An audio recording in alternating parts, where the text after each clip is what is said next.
Every town has a place people don't talk about. In the quiet, unassuming town of Greywick, that place was Hollow Creek House. It's a rotting Victorian mansion, perched at the edge of the forest like a corpse that just refuses to fall down. It's been empty for decades. No one lives there. No one ever lasts. And yet, every Halloween night, without fail, lights are seen flickering through its grimy windows. This year, for friends Lena, Mark, Eli, and Sarah decided to make a deal with the darkness. The dare was simple. Whoever could stay inside Hollow Creek House for just 15 minutes would win $500 from the others. The rules were even simpler. No phones. No flashlights. Just a single kitchen timer and whatever courage they could muster. They weren't the first to try this, of course. Local legend had it that no one had ever lasted more than 7 minutes. They were about to find out why. The moment the four of them crossed the threshold, the massive oak door slammed shut behind them, the sound echoing through the cavernous space like a final judgment. The air was thick, heavy with the smell of decay, of rotten wood, and something else, something metallic and vaguely wet. The entire house was a museum of the dead, filled with old furniture shrouded in white sheets that looked more like burial shrouds. As they crept forward, the floorboards groaned under their weight. But it wasn't a normal creak. There was a rhythmic, deep sound, almost as if the wood itself was breathing. They were only 2 minutes in when the first whispers slithered out of the darkness. Lena, Lena froze, her blood turning to ice. She glanced at the others, their faces pale in the faint moonlight. But none of them had spoken. A moment later, Mark flinched. He'd heard it too. Mark, why did you come back? His heart hammered against his ribs. He'd never been to this house before in his life, or so he thought. The walls were lined with portraits, rows of forgotten faces staring out with hollow, lifeless eyes. But as the seconds ticked by, the paintings began to change. The faces in the frames started to twist, their features contorting into grotesque parodies of human expression. Eyes that were once vacant now seemed to follow their every move. Painted mouths stretched into smiles that were impossibly wide, filled with too many teeth. They'd been inside for 5 minutes when Sarah let out a choke gasp. She was pointing at a portrait of a young woman in a Victorian dress. It was her face, still, smiling and utterly, terrifyingly dead, suddenly. A loud thud echoed up from the basement, then another and another. It sounded like someone was punching the walls from the inside, a frantic, desperate rhythm. Mark, his hands shaking, fumbled for the timer. 8 minutes left, but when he looked at the screen, his breath itched. The numbers weren't counting down. They were going up. The timer was broken.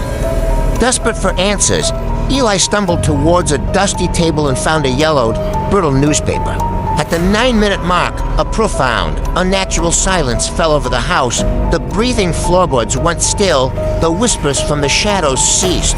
It was a crushing, absolute void of sound. And then, Eli was gone. He wasn't dragged away. There was no scream. He was just erased, vanished from reality itself. In that horrifying moment, the others couldn't even remember he had been with them.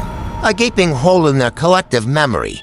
The only proof he ever existed was a single lonely shoe left on the dusty floor. The house itself seemed to come alive then. The very architecture beginning to warp and shift. Hallways twisted into impossible knots. Doors sealed themselves shut, and rooms stretched into distorted, nightmarish versions of themselves, separating the remaining friends. It wasn't trying to trap them. It was playing with them. It was deciding who to keep next, Mark. Now hysterical, ran back towards the entrance, screaming for the door. But the door was gone. In its place was a solid wall. A wall that already had fresh, desperate fingernail scratches etched into its surface. Then they saw it, scrawled on that very wall, written in something dark and dried that could only be blood. Was a message. The house keeps one every Halloween, and carved deep into the wood below it. Another horrifying sentence, only one may leave. This place wasn't haunted, it was hungry.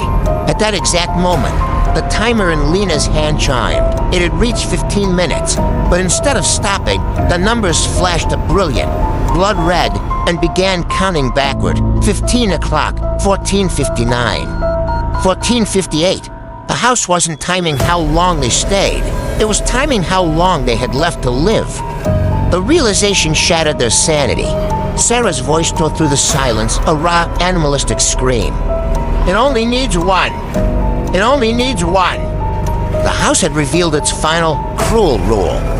It wanted them to turn on each other, to choose who would be fed to its insatiable hunger. In the ensuing panic, Mark bolted, disappearing into a newly formed hallway. Sarah, her eyes wild with terror, lunged at Lena. The house itself seemed to laugh not with a sound, but with the very air, which vibrated like a rumbling throat, the lights flickering in a mocking, gleeful rhythm. At dawn, as the first rays of sun touched the cursed town of Greywick, a passing car found a single figure sitting on the porch of Hollow Creek House, shaking uncontrollably. Wrapped in a shroud-like sheet. Only one ever comes out. It's always someone different, and they are always ruined. They never remember who went in with them. All they can recall is the heavy slam of the door closing, and the chilling sound of the house breathing behind them. This year, however, when the police did their customary sweep of the abandoned mansion, they found something new. A fresh name had been scratched into the wall inside, just below the others. Whoever reads this is Nex. And beneath that chilling promise, still wet and glistening in the officer's flashlight beam, was your name. Thanks for sticking with us through that terrifying tale. If you love stories that mess with your head and keep you up at night, be sure to hit that like button and subscribe. We've got plenty more darkness to share. Until next time, stay safe.